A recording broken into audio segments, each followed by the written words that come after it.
আজকে তোমরা দেখামু কেমনে ট্রেনের ভিতরে যায় সেটা সিট রাখতে লাগে পুরা ইউনিক একটা আইডিয়া এরকম ভাবে সিট রাখানোর মানে তালিকা তুমি কোনো জায়গায় দেখতে পারতো না। এটা শুধু ইন্ডিয়ার মধ্যে আর ত্রিপুরার মধ্যে স্পেশালি হয়। আমি আর আমার মা মিলে সেটা আজকে কই যেতেছিলাম আর কে আমার লেগে এত সুন্দর সুন্দর এত ড্রয়িং করতেছিল, এত সুন্দর সুন্দর ড্রয়িং আসলো যে আমি দেখে সেটা পুরো সারপ্রাইজ হয়ে গেছিলাম গা। আর আমি কোনখানে গেছিলাম যে এত সুন্দর প্যান্ডেল আসলো পূজা আসলো এটি জানতে হলে পুরো ভিডিও লাস্ট দেখতে পাবো। পুরো ভিডিও লাস্ট দেখো মজা পাবা একদম। সেরা ব্লগ বা স্কিপ করবে না কিন্তু একদমই। Agartala Agartala Tripura north east. Hello guys, welcome back to my channel. কেমন আছো? আশা করি সবাই ভালো আছো, আমিও ভালো আছি। হর হর মহাদেব সবাই। সকালবেলা ঘুম থেকে উঠে সেরে ব্রাশ টাশ করলাম, ফ্রেশ হইলাম। ফ্রেশ হয়ে সেরে একদম মহাদেবরে পূজা করছি, সানটান করে সেরে লগে লগে বসলাম খাইতে। আর আমি এখানে একলা আসলাম না, সঙ্গে আসলো আমার মা। আর আমি খাইতে সেরা সোজা বাইরে গেছিলাম একটু মানে অফিসের দিকে গেছি না, প্রথমে গেছিলাম একটু বাজারের দিকে, যেহেতু বাজারের মধ্যে কিছু প্রবলেম আসলো তো আমি একটু প্রবলেমটি সলভ করতে গেছিলাম। তো এখানে যাই সেটা একবারে আমার যে ট্রান্সফর্মার আছে ডিটিডি আসলো, এটি একটু কিছু প্রবলেম আসলো, তো এটি সবটি দেখতে গেছিলাম। এখানে কিন্তু সবকিছু শেষ টেস্ট করলাম করে সেটা তারপরে আবার গেলাম অফিসে কাজ টাজ করলাম। এটি কিছু রেকর্ডিং করতে পারছি কারণ এত পরিমাণে ওয়ার্ক প্রেশার আসলো ভাই, কিছু কোনের মতো না। এখানে আসলো মানে একটা ফল্ট, তো আমি বাইক লিয়ে বাইরে গেছিলাম গা। তো এখানে সবকিছু ফল্ট শেষ করলাম করে সেটা তারপর সোজা গেলাম আবার একটু চা খাইতে। চাটা খাই সেটা তারপরে আমি আবার যাচ্ছিলাম কোয়ার্টারে। কি লিগা এটা একটু শুনো। ভাই আজকে প্রচন্ড পরিমাণে বিজি আছিলাম ভাই, কিছু রেকর্ডিং করতে পারছি না। আর এমনও এক সপ্তাহ ধরে সেটা না করতে করতে অভ্যাস পুরো গেছে গা।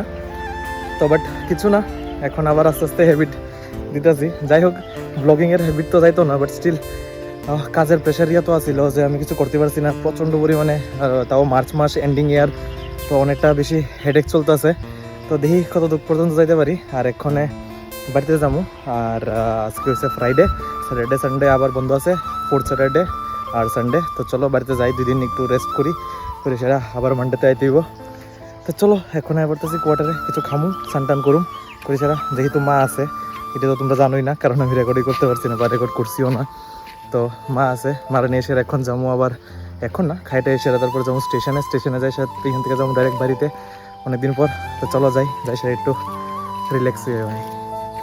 তো এখানে তাড়াতাড়ি কোয়ার্টারে গেলাম, কোয়ার্টারে যাই সেটা ভাতটাত খেলাম। এটাও কিন্তু রেকর্ড করতে পারছি না যেহেতু মোবাইলে চার্জও আসছিল না আর আমার একটু হেভিটও যাইতেছিল গা। তো যার কারণে এরকম হইতেছে, কিন্তু আস্তে আস্তে সব ঠিক হয়ে যাবো। তো এখানে মারি নিয়ে সেরা সোজা আমি বাড়ি যেতেছিলাম গা, কারণ আমার কাছে আসলো প্রচন্ড পরিমাণে ব্যাগ ভাই। মা যে সময় আই একদম ব্যাগ বুড়ে বুড়ে জিনিস লুই আইয়ে কিল্লিগা আইতো না ভাই, কারণ আমার আসলো শরীর খারাপ। তো তোমরা সবাই দেখছো আগের ব্লগের মধ্যে যে আমার কতটুকু পরিমাণে শরীর খারাপ আছে। তো এটা লিগা মা আইসলো আমার সঙ্গে, তো তার লিগা আমি মারে নিয়ে সেরেই আবার যাইতেছিলাম গা। যেহেতু আমি 2-3 দিন কাজ করছি আর মিডল দেশে একটু ব্লগও বন্ধ রাখছিলাম, তো এখানে একটা টুকটুকে উঠছি, উঠে সেটা সোজা গেলাম গা স্টেশনের মধ্যে। আর ব্যাগের কথা তো কুয়া লাভ না, প্রচন্ড পরিমাণে ব্যাগ আছে, পুরো ভর্তি ভর্তি একদম ভারী ভারী ব্যাগ আছিল।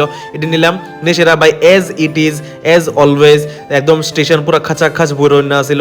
আর আজকে মানে ট্রেনটা আসলো একটু আলাদা, ট্রেনের মধ্যে সামনে জানি কিন্তু একটা লেখা ছিল, যদি আমি পড়ছি না ঠিক করে সেটা। আর এখানে হঠাৎ করে সেটা দেখলাম মা আর বাবা ট্রু লাভ ভাই, এখানে ট্রেনে আছে মা আর বাবা। আর মা দেখি এখানে ফেসবুকের মধ্যে পোস্ট করতেছে ভাই, খুবই কিন্তু সুন্দর লাগতেছে। তারা দুজনের কমেন্টে জানাও কেমন লাগতেছে। তো এখানে যাই সেটা ফাইনালি যাই সেটা বইলাম আর মা আমার বারবার দাইতেছে কোটা লাইক আইছে কিতা না আইছে ভাই, টুরুলাভ ভাই টুরুলাভ ঠিক আছে। তো তারা এখানে সব টুরুলাভ দেখে সেটা আমি এখানে ডিসপ্রেশনে যাইতেছিলাম আমি ভাই, ডিসপ্রেশনে। কারণ কি লেগা উইন্ডো সিট পাওয়ার পর ডিসপ্রেশনে যাইতেছিলাম, কারণ মা বাবা এত সুন্দর কাপড় লাগতেছিল। আর ভাই মেইন ফ্যাক্ট হইছে এখন এই জায়গার মধ্যে আয়ো, এই জায়গার মধ্যে স্টেশনে ভাই মানুষ ঢুকানোর আগে জানলা দিয়ে সেটা 2টা বোতল পাস করে দিছে, কইছে এই বোতলটি এখানে রাখো, মানে কি তা এই 2টা সিট বুক ঠিক আছে। এখানে যারাই আইতাছে তারা কিন্তু এখানে বুঝতে পারতেছে না, তারা দেখতেছে যে এখানে 2টা সিট মানে বোতল রাখুন আছে, এখানে কেউ বুঝতেই না ভাই। এটা হচ্ছে আলাদা নিউট্রিক ভাই। তুমি সিটের মধ্যে যদি একটা রুমাল বা একটা ব্যাগ বা একটা বোতল যা কিছু রেখা দোনা গেলিগা, তার মানে এটা হইছে এই সিটটা তোমার লিগা কনফার্ম ভাই। এখানে ফুটলা রেখা সেটা সিট কনফার্ম করে লা ভাই। কি ভাই কোনো কনফার্ম সিট নাই, আরামসে তুমি শুধু একটা মানে বোতল রাখো, একটা কাপড় রাখো, পুরো কনফার্ম তোমার সিট। এটা হইছে নতুন ট্রিক বাই দা ওয়ে, এরকম করে সেটা কিন্তু সবাই সিট টিট নেয়। আর এখানে আমি একদম ভালোভাবে ভুটা টুটা খাইতেছিলাম রাত্রেবেলা উইন্ডো সিট দেখতে দেখতে। আর এটা কোন জায়গা ছিল আমার নিশ্চয়ই জানাইবা, একদম নর্থের থেকে যদি আমরা ওয়েস্টে আই, এই জায়গাটা পড়তেছে আমরা জিরানিয়ার জায়গাটা, খুবই দেখতে সুন্দর লাগে, সবসময় একদম লাইট টাইট থাকে। তো দেখতে দেখতে আমি সোজা বললাম জিরানিয়ার মধ্যে। আর এখানে আইসি পরে যেহেতু আমরা 3জন আছি, মা আর বাবা যাইতেছিল বাইকে আর আমি যাইতেছিলাম আজকে অটোর মধ্যে ঘুরে সেরা। তো যেহেতু ওটার মধ্যে করে যাইতেছিলাম, তো এখানে দেখলাম রানীবাজার ভাই, রানীবাজারটা একটু ক্রস করছি পরেই মানে রাস্তার কথা তো কইয়া লাভই নাই, রাস্তা এত পরিমাণে ভাঙ্গা আসলো, এত বাজে রাস্তা আসলো ভাই, কই সেটা লাভই নাই। আর হঠাৎ করে এসে দেখলাম খুব সুন্দর একটা ডেকোরেশন, এখানে বাসন্তী পূজা চলতে আসলো, আজকে আসলো নবমী দিন বাসন্তী পূজার। তো আমি ভাই খুব ইচ্ছা ছিল যাওয়ার দেহনের, কিন্তু আজকে তো আর যাইতে পারছি না। তো এখান থেকে সোজা গেলাম বাড়িতে গেছি পরে দেখি জিমু একদম সেরাভাবে আমার রেসপন্ড করতেছিল। এত বেশি এক্সাইটেড আসলো না, কারণ আমি মাত্র দুদিনে লেগে আসছিলাম পানিসাগর। তো এখানে আইলাম, আইসা জিমিলেও কতক্ষণ খেললাম টেললাম। তো এখানে জিমির লগে খেলার পর হঠাৎ করে দেখলাম যে এখানে আমার মাসি তারও আইছে, আমার ছোট মাসি আর আমার ছোট মাসির ছেলে, মানে আমার ছোট ভাইও আইসলো এখানে। তো এখানে আমি আইসি পরে দেখে আইতেছিল যে হে যে পেন্টিং করে, খুব সুন্দর সুন্দর পেন্টিং করে, একদম ছোট কিন্তু, ঠিক আছে। তো আমার ছোট ভাই খুব সুন্দর সুন্দর এখানে পেন্টিং করতেছিল, আর এখানে আমার যাইতেছিল যে বর্দা আমি এডিট করছি, দেখ কিরকম হয়েছে। তো মানে একটা আছে না যে ছোট ভাই বড় ভাই এরকম সবসময় দেখায় কি করে কি না করে, এরকম ছোট ছোট ক্যানভাস বানায়। হ্যাঁ কিন্তু ভাই আসলে খুব ছোট ছোট বয়সেরও কিন্তু খুব সুন্দর সুন্দর এরকম ড্রয়িং করে। তো এটা দেখা সেটা আমার খুবই বেশি ভালো লাগতেছিল। তো আমি ভাবলাম একটু ব্লগে লিয়ে লাই। তো এই হয়েছে আমার ছোট ভাইটা খুব সুন্দর সুন্দর ড্রয়িং করলো। আর কে কে ভাইরে চিনো এটা আমার নিশ্চয়ই জানে ভাই, ঠিক আছে।